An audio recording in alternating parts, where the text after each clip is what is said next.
Hey, what's going on, boys? It is day number 9 of reading through the book of John. Today, we're going to be looking at a pretty short passage that is going to kind of continue on with the works of Jesus as he portrays some more of it, just the works that he's able to do.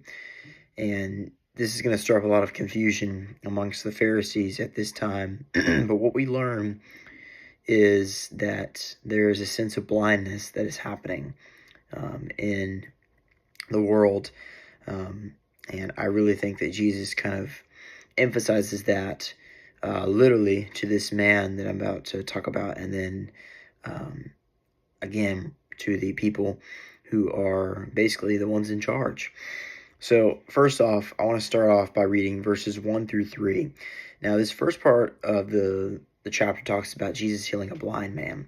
And what's interesting is the way that the disciples immediately respond, or they ask Jesus this question about this man who's blind. So this is what it says. As he went along, he saw a man blind from birth. His disciples asked him, "Rabbi, who sinned, this man or his parents, that he was born blind?" Jesus responds, "Neither this man nor his parents sinned, but that this happened so that the works of God might be displayed in him." So it's a very kind of interesting thing that happens. You know, we were actually talking about this in our small groups on Tuesday, and this guy he particularly pointed to this passage about, when things happen in our lives, a lot of Christians will say, well, it's because someone else sinned. It's because someone else did something, and this is why things are the way they are. So in this case, the disciples are like, well, it's because this man did something wrong. Is it because this man made a bad choice that he became blind? Is it because his parents did something wrong they became blind? And Jesus is like, no, that's not what it is. It's because that the works of God, are very powerful, and that this man was, born like this, so that way, the power of God could be shown through him. To be like, look, like this is how powerful God is. Like he can cure anything at the moment, and he does. Jesus does.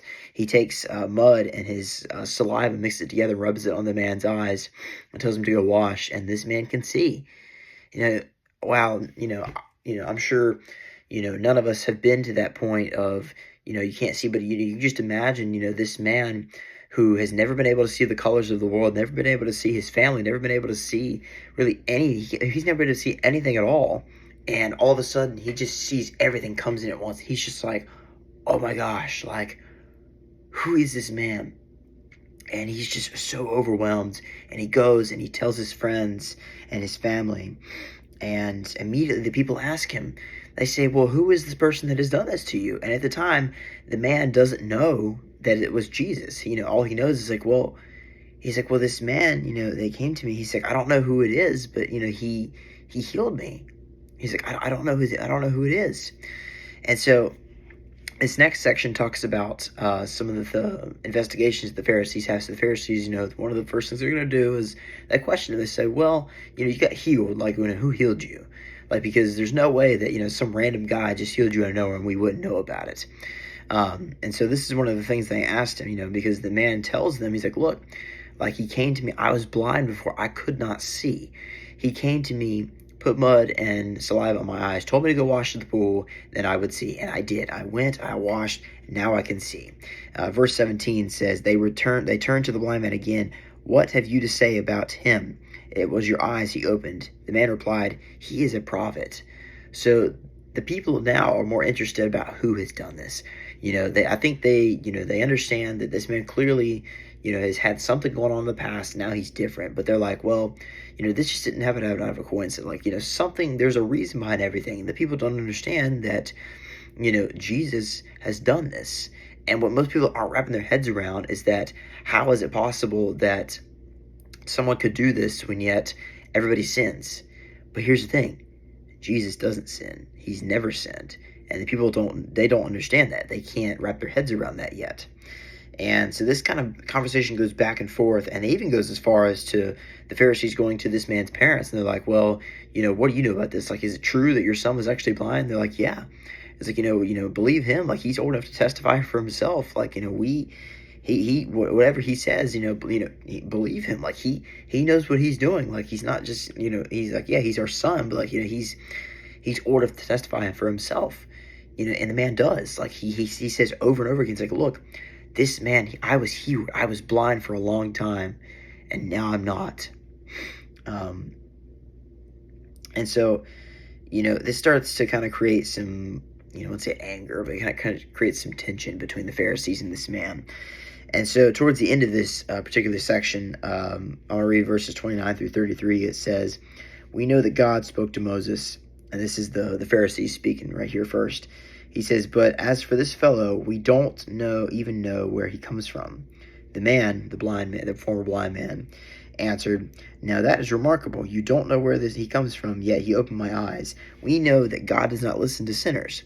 He listens to the godly person who does his will. Nobody has ever heard of opening the eyes of a man born blind. If this man were not from God, he could do nothing.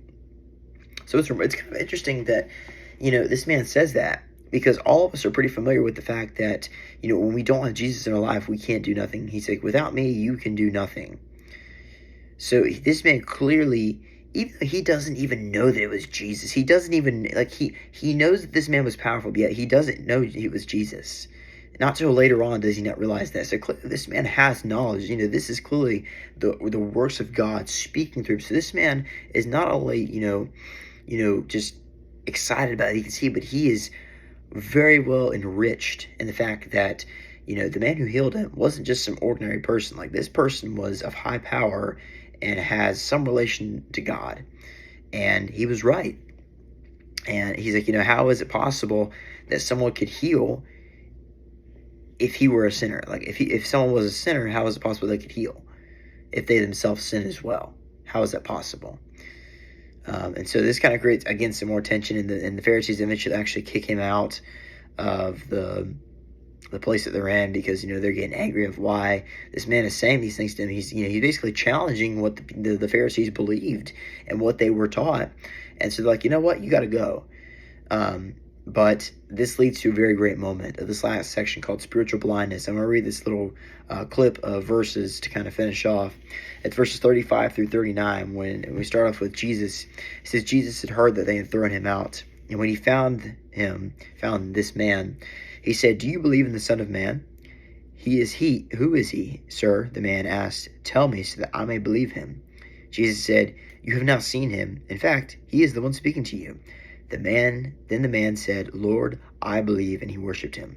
Jesus said, for judgment I have come into this world, so that the blind will see, and those who see will become blind. So immediately Jesus comes up and he says, do you know about the Son of Man? And the man says, who is he, sir? Can you tell me who he is? Jesus says, well, I am he. And the man immediately believes, because I think he kind of knew deep down. But the fact that, he was right, that Jesus was right there in front of him, he's just overwhelmed. He's like, I believe, and he worships, gives him glory, thanks him for that, thanks him for, performing this work of God on him for being blind for so long. And then when Jesus finishes off with his statement, Jesus came to reveal the truth to the blind, because we are blinded by the ways of this world. We are blinded by the enemy's particular visions of this world. We're blinded by the things that we see. We're blinded by the things that we do. We're blinded by the things that people claim to be normal. And this separates us. And this creates a division between us and God. And that's why Jesus came to bridge that gap. He came to make dead people alive. I actually want to finish off this chapter, obviously, with our daily prayer, but I want to share just a couple of song lyrics to a particular song that I have listened to a lot here lately over the past couple of months, or couple of weeks, excuse me. And it's a song, it's called Dusty Bibles. I'm sure a lot of you probably know about this song. You've probably heard it before on social media, maybe. But I want to read a couple of the verses that kind of particularly highlight about what it means to be blinded by the ways of this world. So this is in the middle. This is four different lines that we have here. It says, we have got dust on our Bibles, brand new iPhones. No wonder why we feel this way. We walk with our eyes closed, blind leading blind folks. And I'm done with those idols and dusty Bibles. And this is by a man named Josiah Queen. He's a very good artist. I would highly recommend listening to some of his songs. But so what's happening here is that, we have come to a point in time where our phones have become the main source of, reliance in this world. I know I myself fall victim to that, and I will not lie to you. And it's hard. Our Bibles become more and more just this thing that just gets stacked upon, and we tend to forget about it, and it creates this dust. I believe that when we read through our Bible, it is tough. It's not meant to be easy. It's not meant to be this simple, book that you just read a couple of words and you're like, oh, I get it. It's meant to challenge you. It's meant to challenge you, meant to, have you keep coming back to read these particular verses. Every day I get to come in here and read the Word and kind of pinpoint out things that I feel God is calling out to me. And it's just amazing. So I would highly encourage you, if you haven't picked up your Bible in a long time, or if you've never picked up a Bible before, I would highly recommend that you get you one, or get back into the Word, because the power of the Word is so great. I know every time I read, I feel encouraged, especially with sharing it on here with, people from all over. And then, especially with talking to my family and friends about it. But I just wanted to kind of throw the song verses in there, because we are blinded by the ways of this world. And there are people out there who claim to know what they have going on, but yet they themselves are still blinded, and we are following them. We are, we don't know where we're going. We're just kind of walking around with our hands out wide, thinking we gotta know what's going on. But Jesus tells us, no, he's like, I am the light of the world. I have come to make blind people see. And, we see this with a physical person here, but I believe that he's come to remove the blindness from our spirits, because all of us fall victim to that. So for the daily prayer today, we are on September 18th. Today's title is called Tended. We are in the book of Isaiah, chapter 40, verse 11, which says, He tends his flock like a shepherd. He gathers his lambs in his arms, and he carries them close to his heart. He gently leads those that have young. Good shepherd, I need tending. Show me the wolves that surround me. I want to be close to your heart, and I want to make sure that my life aligns with yours. Guide me in your truth and lead me by still waters. Help me to sense your presence with me each day. I struggle to recognize the truth that you are with me always. I love that you shepherd me and my brothers and sisters in church. Fill us with all your spirit and teach us to walk with you as you lead us. We need you, Jesus. So not only is Jesus our Savior and our overall just leader and guider in the world, but he's also our friend. He loves us. Think about a good friend that you may have, someone that you talk to every day, whether it's someone from your work, or someone that you work out with, someone from school, or someone that you grew up with. Think about the things that you're able to talk about with them. That's the kind of thing that Jesus wants. He wants to be able to have those conversations. Like, there are going to be some days where you feel like, you're disconnected, but then there's other days you pick right back up where you left off. And you get to have conversations and just talk about some things. I think Jesus wants to do this. He wants to have those conversations. He wants to laugh with us. He wants to just talk about things. He wants to hear what's going on, because he wants to know, what things are troubling us. So he can say, okay. He's like, here's what we do. He's like, this is what's troubling you. Here's what we do. There's a problem. Jesus has a solution. So that is the end of today's word. I hope you guys have had a great Thursday, and I will see you guys tomorrow. Peace out, boys.